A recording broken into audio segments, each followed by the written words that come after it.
This is Zenon, and I am here in my Zen studio here in Avalon, recording again. Welcome.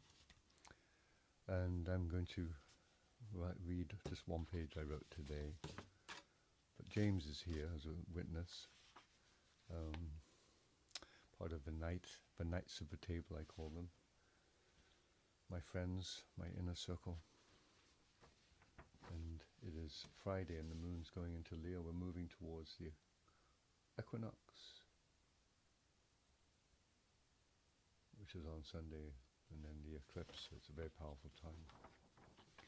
So I'm going to speak a little of the myth of the Fisher King from the knowledge as a gatekeeper that I hold through the Merlyn tradition, through the Grail tradition. The king is wounded and the land suffers. And the people have lost their vision. And it's a time of confusion. And people are feeling abused and falsely accused. And there's a darkness as well as a hope nourished. There's some knowing that this too shall pass with the people, but we don't know how. The king is wounded. For me, my interpretation is it's the power of the inner authority of the male, the king. Kings are rare, except for old potentates. The true king, who is the true king? So it's all very pondering, deepening the quest. The king of righteousness, the sun king, that one from the sun. It's a very deep subject. He's wounded in his groin.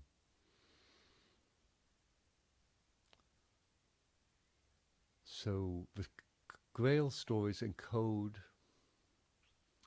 a hidden meaning, an esoteric and hidden strand of knowledge. And indeed, it's a knowledge of liquid golden fire. It's a secret script that's written, if you can discover it.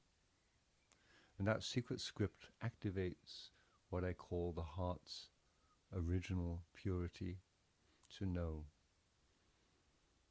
It wants to know the truth. We want to know the truth. We're asking. We don't know quite where to find it. We know it's within. So with the king, the land suffers, the vision has been lost. We're very much in that myth of the Fisher King. We've lost the way, humanity's lost the way. It looks like the enemy are just coming from all sides. It's hard not to lose hope in the vision. And there's no healing in sight. And so the king is nourished once a day by a litter of angels and angelic hosts in the presence. And it's brought out as the Grail chalice, as the healing elixir. And the pain goes away, is alleviated. In other words, the grey land is spared. And the awakening is upon us. The King of Righteousness is born in the land. So this is very much to do with the cycle of the year, which is the earth mysteries, and the solar mysteries, which are the cycles of the sun, except they've been separated. So this is the esoteric or hidden law behind the door. And the pagan, the earth.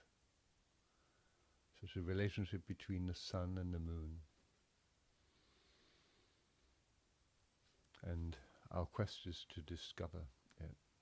So the male part of our souls is indeed the king, the divine authority. It's the yang line. It's the trunk of the tree. It's the eye. It's the vertical axis. If we're connected. And it runs from the top all the way to the bottom. And in truth, it's the spinal column. The It's the I key, the great I, that operates in all of us and does the work. And yet on the outside we're spinning through our personality, identifying and creating. So we've lost the original understanding, and yet it builds everything and creates itself. And as co-creators we imbue it and give it energy, and it creates the world that we see from the personality. And the personality isn't a terrible thing, it's just a fact. In the 3D world we have a personality. But the personality is a better servant and a poor master. The master is within, the I am presence. And it wants to instruct. So the healing elixir is indeed the Grail. And the essential principle is the seed of the genetics, the cultivation. And it's a serpent force. So in order to return to the garden, we have to cultivate the power of the One, the energetic principle. So it's all inside out, the map. And it's written in an arcane language of light and sound, and given form through language, through the spoken word and through the written word. Always, it's always been done this way. It's just the teaching, which can be heard through the word, but encodes the truth. That's the realm of the prophets, the seers, the mystics, and those saints who have gone before, those masters. So the cultivation, how to cultivate?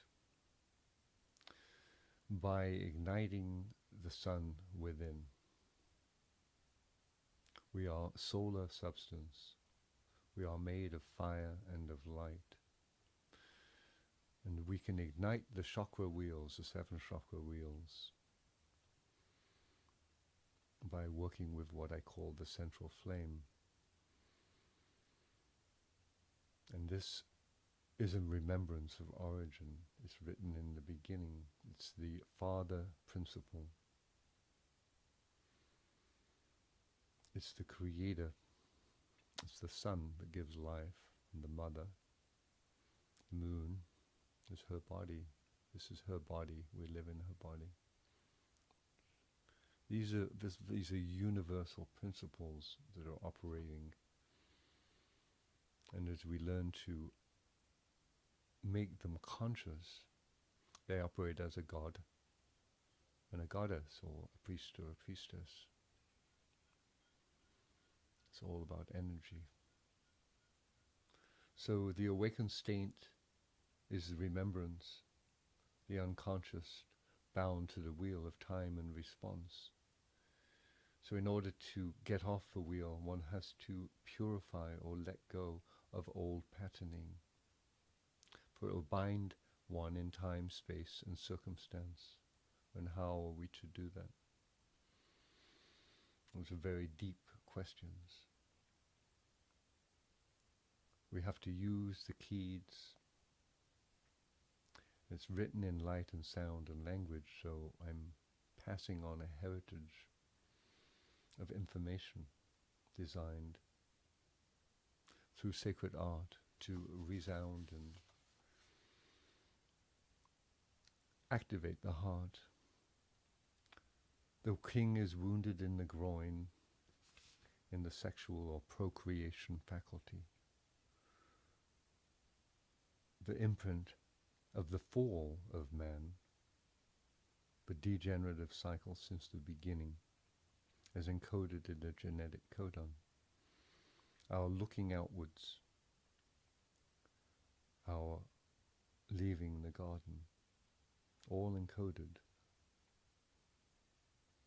lattice, and we were told about sin, so we were cultivated on that program.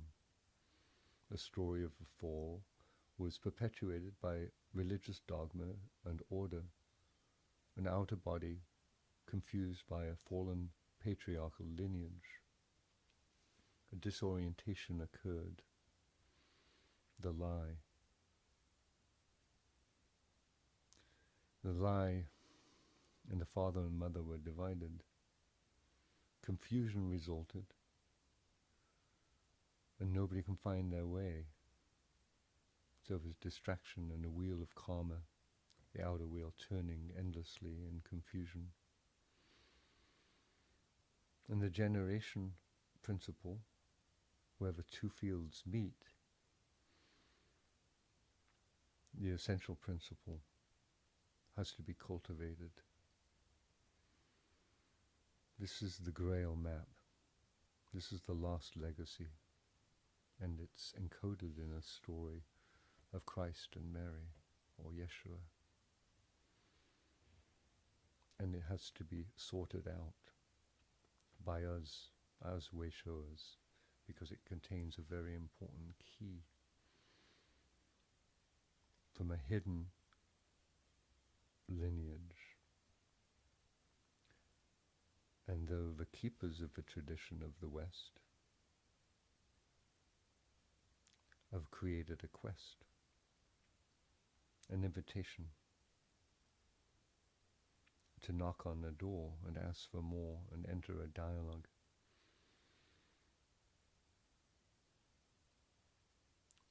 And do the work to activate remembrance through the power of the Grail. Both the power of the spiritual force that works through, and it will educate you simply, as it's educating me every day.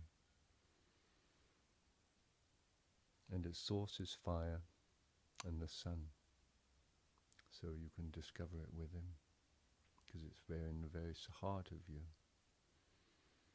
And this ministry, for some reason, belongs to Avalon of the heart, because this center is radiating like an emerald jewel into the earth. So encodements of the Grail, the sword and the stone, are a new myth, a new story to tell of a greater glory, an eternal glory, and how we can build consciously together and ask for the truth, so it indeed set us free. And so be it. One more day in Avalon and the mystery. And thank you, James, for listening ears.